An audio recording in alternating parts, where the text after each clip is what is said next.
My name is Corky Swanson. I am who I am because of Jesus.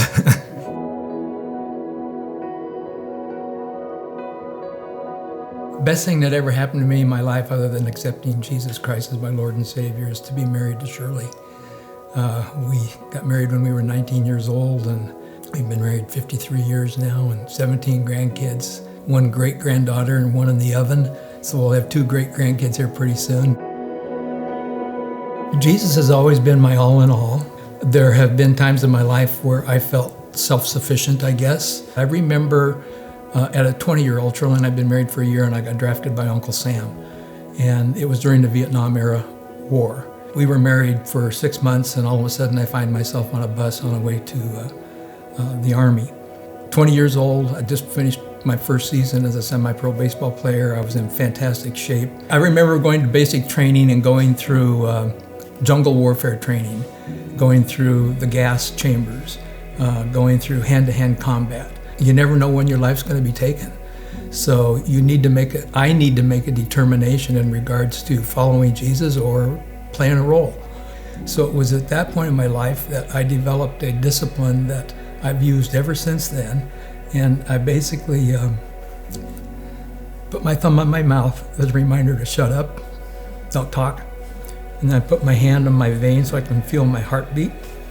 And as I'm listening, which is so critical to do, if I stop to pause and be quiet with my lips and listen to my pulse, God speaks to me in very unique ways.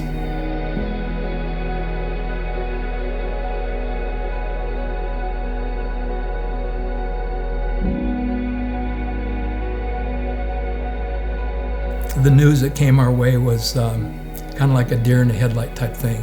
I remember going into the doctor, and he came back with a prognosis. He said, "This isn't good." The words that came from the doctor's mouth was, "You have somewhere between 5 months and a year to live." And that was difficult. Not that I wasn't ready to go home with Jesus, but thinking about leaving Shirley and our family was just, it became more about how is this going to affect them, because we're very close as a family, and I know this is going to impact their lives probably more than mine.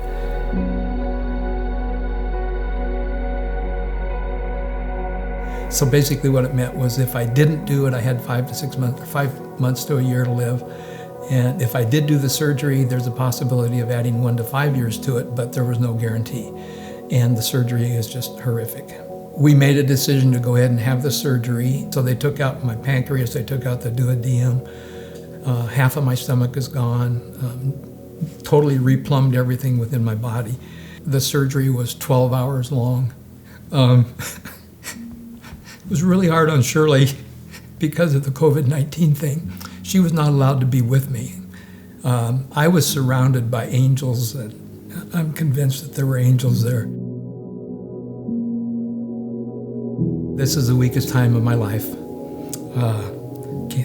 In the hospital, I had to be moved with one of those chairs that they strap you into to get me out of the bed and into the chair, and then out of the chair and back into the bed. I couldn't move. Not only had a limp, I was next to flatlining.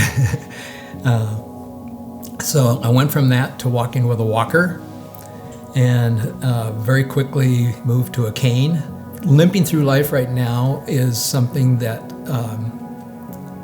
is a daily venture with God. He's my crutch, he's my cane, he's my walker. My whole life I was full of vim and vigor and loved working with young people, tried to keep up with them, and most of the time I could. Now it's like I get up and take a shower and I need a nap. Eat breakfast, I need a nap. Do my exercises, I need a nap. If you view limping as a handicap, then you're not phenomenal. If you view limping as an opportunity to share in a new part of your life where Christ is working in you, then that limp becomes glory. So